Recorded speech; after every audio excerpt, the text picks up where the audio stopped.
As a teenager अगर बस तुम जिम ही कर लोगे ना तो तुम्हारे लिए काफ़ी मस्त बात हो जाएगी, because consistency is the key. अगर तुम कंसिस्टेंसी के साथ जिम कर रहे हो या कोई भी रेजिस्टेंस ट्रेनिंग कर रहे हो तो तुम्हारा अच्छा खासा decent level of muscle mass build हो जाएगा।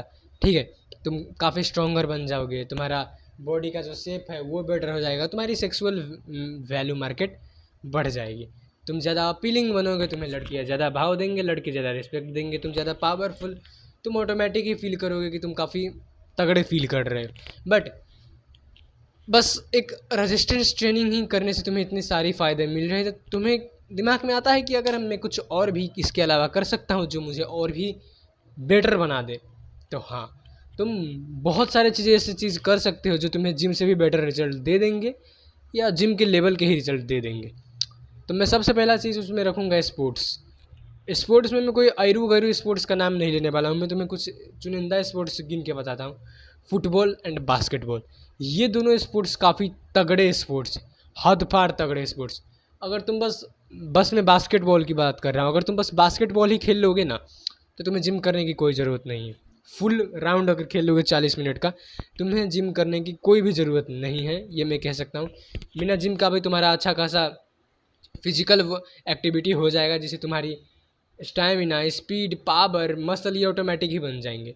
तो मैं तुम्हें रिकमेंड करूँगा कि तुम एक स्पोर्ट्स खेलो, बास्केटबॉल या फुटबॉल, इन दोनों में से कोई भी चूज़ कर लेना। एंड साथ में रेजिस्टेंस ट्रेनिंग भी करना ही करना है, इससे तुम्हारी मसल बिल्ड होगी ब्रो।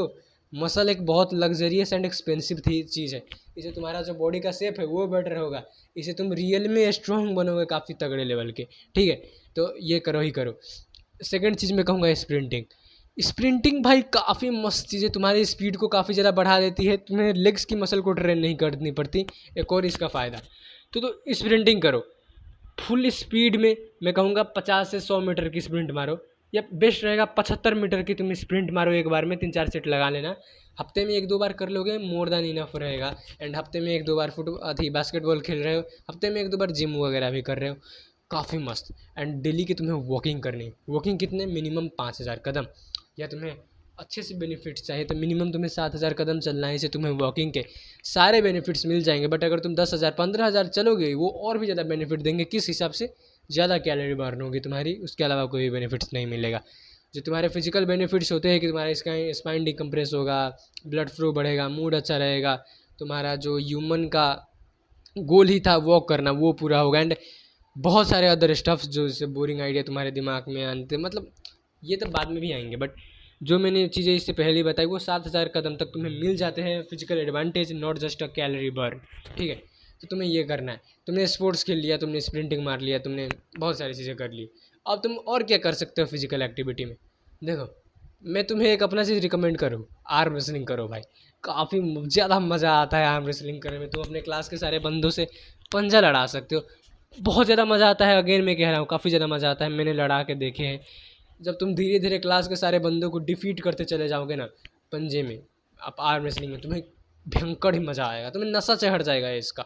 एंड तुम्हारा इससे आर्म ग्रिप, बाइसेप, शोल्डर काफ़ी ज़्यादा स्ट्रॉन्ग बन जाएगा, काफ़ी ज़्यादा। एंड तुम्हारी इस चीज़ में फॉर्म भी काफ़ी बेटर हो जाएगी फ्यूचर में, क्या पता कि तुम एक स्टेट लेवल, नेशनल लेवल वो अति आर्म रेसलर प्लेयर ही बन जाओ। एंड जब तुम स्प्रिंटिंग में भी अपने क्लास के बहुत सारे बंदों को हराने लगो, तुम्हें और मज़ा आएगा। जब तुम फुट बास्केटबॉल की जर्सी पहन के, फुटबॉल की जर्सी पहन के खेलोगे, इधर से इधर भाग रहे होगे, वहाँ पे कूद रहे होगे, अगल बगल में लड़कियाँ तुम्हें देख रही होगी, काफ़ी ज़्यादा तुम अट्रैक्टिव लगोगे। एंड वॉकिंग करनी ही करनी है, इसमें से कोई भी तुम चीज़ करो या ना करो, तुम्हें वॉकिंग करनी ही चाहिए। ये तो भाई ह्यूमन का एक एवोल्यूशन है, इसको तुम्हें, एवोल्यूशन नहीं नेचर है, ये तुम्हें करनी ही चाहिए। तो again, walking, sprinting, arm wrestling, कोई भी रेजिस्टेंस ट्रेनिंग आएंगे, एंड एक स्पोर्ट्स हो सकता है बास्केटबॉल हो, फुटबॉल हो, या कबड्डी हो, क्रिकेट को छोड़ के। ठीक है, क्रिकेट को छोड़ के तो कोई भी तगड़ी स्पोर्ट्स तुम खेल सकते हो। एंड अगेन मैं तुम्हें हाईली रिकमेंड करूँगा कि तुम बास्केटबॉल खेलो, काफ़ी मज़ा आता है। एंड एक लास्ट चीज़, एक फाइनल चीज़, कैलिस्थेनिक्स, इसको तुम करो। वो जो हाथ में लोग बंदे खड़े होते हैं, एक एक हाथ में खड़े हो जाते हैं, प्लैंज करते हैं, बैक लीवर करते हैं, पुल बार में लटक लटक के बंदरों जैसी हरकत करते हैं, वो काफ़ी ज़्यादा अट्रैक्टिव लगती है। मैं अगर इस चीज़ में मुझे लिस्ट करना है ना कि सबसे ज़्यादा अट्रैक्टिव क्या है, तो फर्स्ट में रखूँगा कैलिस्थेनिक्स को, सेकंड में बास्केटबॉल को, थर्ड में मैं रखूँगा आर्म रेसलिंग को, फोर्थ में मैं जिम को, या कोई भी वर्कआउट को।